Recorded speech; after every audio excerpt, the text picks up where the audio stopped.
दोस्तों shark tank में कभी कभी ऐसे फाउंडर्स भी आते हैं जो शार्क्स के भी बाप निकलते हैं और फाउंडर्स की जगह शार्क्स को उनके पीछे भागना पड़ता है। हम भी इंटरव्यू करेंगे असली शार्क। जैसे सीजन 5 में साउंडवर्स एआई को पिच करने के लिए फाउंडर सौरभ पटेरिया और ऐश पुरनोरी शार्क टैंक में आए हुए थे। शायद आपने ऐश का नाम सुना भी होगा, लेकिन ये खुद शार्क नहीं बल्कि ड्रैगन है। You were a judge in Shark Tank. This is Dragons Den in Sweden. I was a jury on the episode.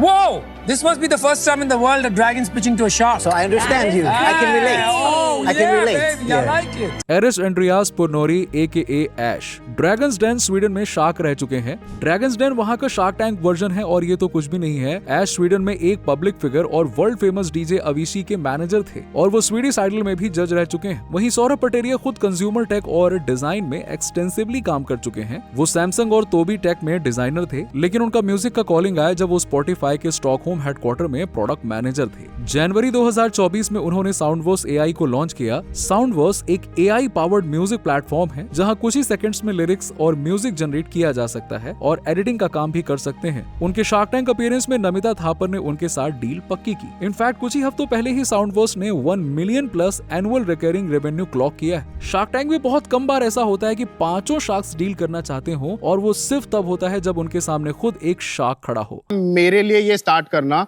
क्योंकि आपने वही किया जो मैं ज़ारा और H&M के साथ करने वाला हूँ।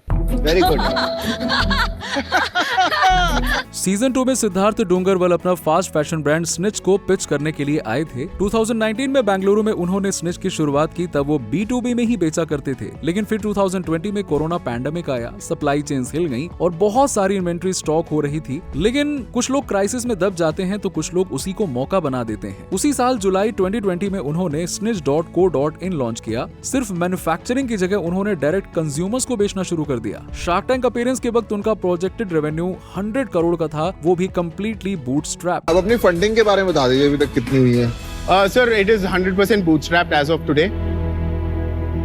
Wow. And without any negotiation उन्होंने 100 करोड़ के वैल्यूएशन पे ऑल शार्क डील क्लोज किया। आज उनका FY26 रेवेन्यू 900 करोड़ है और अक्रॉस इंडिया 115 स्टोर्स भी हैं। लेकिन हर बार शार्क्स एक दूसरे के साथ डील नहीं करते। कभी कभी डील जीतने के लिए वो दूसरे शार्क्स के खिलाफ भी चले जाते हैं और धुलाई करने से भी नहीं चूकते। सीजन 1 में रिवैम्प मोटो का पिच वो ऐसा ही पिच था। मैंने भारत पे भी बनाया, मैंने पोस्ट पे भी बनाया, पहले मैंने ग्रोफर्स भी बनाया, तो ब्रांड की तो बात मत करो मेरे से। नहीं यार, ये सब बात छोड़ो, खाली पैसे खर्चे किए और कुछ नहीं। बैंक है यार, अकेला बैंक नहीं है। कोई नहीं करता, ये भी फाइनेंसिंग करा ले। और पता है पे जो होता है ना, पे बहुत सारे पे हैं, ये पे बहुत सारे मिल जाएंगे। बैंक की फाइट नहीं है। उसका भी थोड़ा इमोशनल कनेक्ट हुआ, ठीक है बॉस। मैं पहली बिजनेस की पिच में देखिए जिसमें माँ भाई ज्ञान सब कुछ आ गया, मतलब बॉलीवुड चल। रिवैम्प मोटो नासिक का ईवी स्टार्टअप है जहां वो मॉड्यूलर इलेक्ट्रिक स्कूटर्स बेचते हैं। वो खासकर डिलीवरी एग्जीक्यूटिव्स, फेरी वाले, टपरी वालों के लिए अलग अलग अटैचमेंट्स के साथ में ईवी स्कूटर्स बना रहे हैं। फोल्डिंग टेबल, रैक, कैरियर से लेकर मिनी फ्रिज तक हर तरह के अटैचमेंट्स उनके व्हीकल में लगे हुए हैं। इवन अश्नीर भी उनकी तारीफ करने लगे, जो रेयरली शार्क टैंक में हुआ है। वो अच्छा प्रोडक्ट है बिकॉज वो कंज्यूमर को अपील करेगा, ठीक है। बट ये जो प्रोडक्ट है ना, ये बहुत किलर प्रोडक्ट है। आपने इसमें जो मल्टीपल अटैचमेंट्स लगा के करा है, तो ये मित्रा वाला जो प्रोडक्ट है ना, ये बहुत सही चलने वाला है। तो मैं आपको ऑफर करता हूँ। तो अश्नीर ने अकेले ही उन्हें ऑफर दे दिया, जिसे काउंटर करने के लिए अमन और अनुपम को टीम अप करना पड़ा। रिवैम्प की ओरिजिनल आस्क थी 1 करोड़ रुपीस 1% इक्विटी के बदले, यानी कि 100 करोड़ की वैल्यूएशन। अनुपम रैपिडो में इन्वेस्टर है और अमन अपने ब्रांडिंग के दम पर, अपने कनेक्शंस के दम पर खेल रहे थे, जबकि अश्नीर फाइनेंसिंग के दम पर खेल रहे थे। लेकिन जैसे ही अश्नीर को लगा कि वो ब्रांड गेम की वजह से हार सकते हैं, तो उन्होंने कहा, मैंने भारत पे भी बनाया, मैंने पोस्ट पे भी बनाया, पहले मैंने ग्रोफर्स भी बनाया, तो ब्रांड की तो बात मत करो मेरे से। नहीं यार, ये सब बात छोड़ो, खाली पैसे खर्चे किए और कुछ। इवन अनुपम और अमन को इमोशनल कनेक्ट पिच करना पड़ा। We want to be your brother and your partner. भाई आधे घंटे में कौन सी भाईचारा हो गया?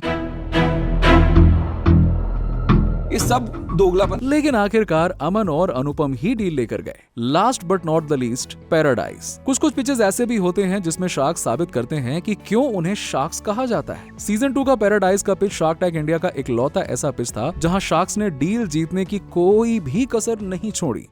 लोग डील जीतने बैठे हैं, ईगो बनाने बैठे हैं, दल बदलू डील्स दे रहे हैं। दल बदलू आदमी बद बना है, दल बदलू। वो तो दिख रहा है, वो तो शक्ल से दिख रहा है, वो तो शक्ल से दिख रहा है।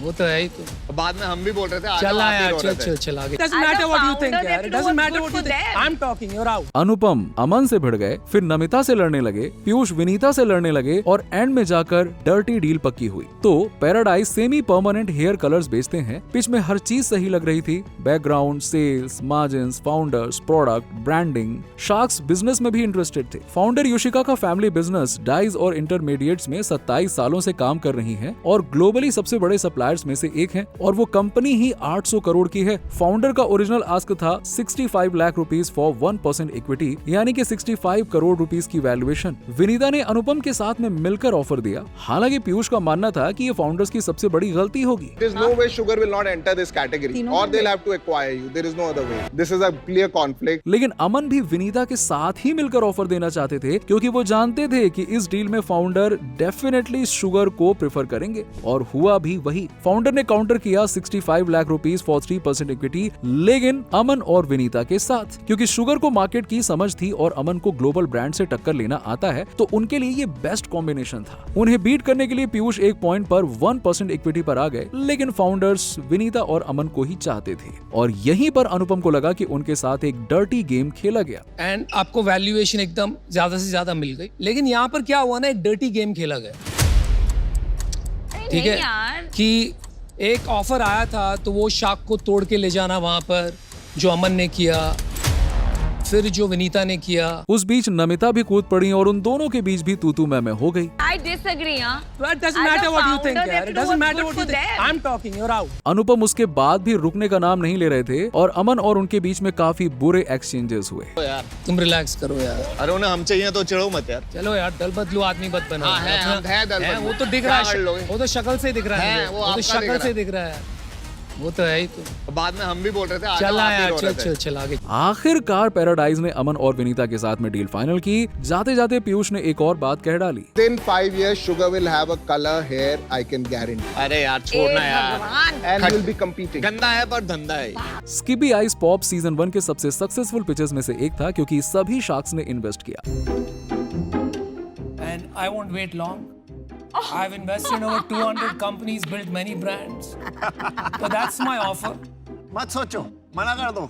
One more offer. अनुपम ने उनके ओरिजिनल आस्क को एग्जैक्टली मैच किया, लेकिन बाकी के शार्क्स इतने ज्यादा इंटरेस्टेड थे कि उन्होंने पांचों शार्क्स के साथ 15% इक्विटी के बदले 6.67 करोड़ की वैल्यूएशन पर एक हिस्टोरिक ऑल शार्क डील पक्की कर ली। स्किबी आइस पॉप्स आर्टिफिशियल कलर्स और नेचुरल प्रिजर्वेटिव्स का इस्तेमाल करते हैं, सिर्फ इंडिया में ही नहीं। शार्क्स के नेटवर्क और गाइडेंस की मदद से कंपनी ने युगांडा, नेपाल, कुवैत, हांगकांग और दुबई जैसे इंटरनेशनल मार्केट्स में एक्सपोर्ट्स भी करना शुरू कर दिया। तो दोस्तों आज के लिए इतना ही। अगर आपको लगता है कि इस लिस्ट में कोई शार्क टैंक का स्टार्टअप मिस हो गया तो हमें कमेंट सेक्शन में कमेंट करके जरूर बताइएगा। मिलते हैं नेक्स्ट वीडियो में।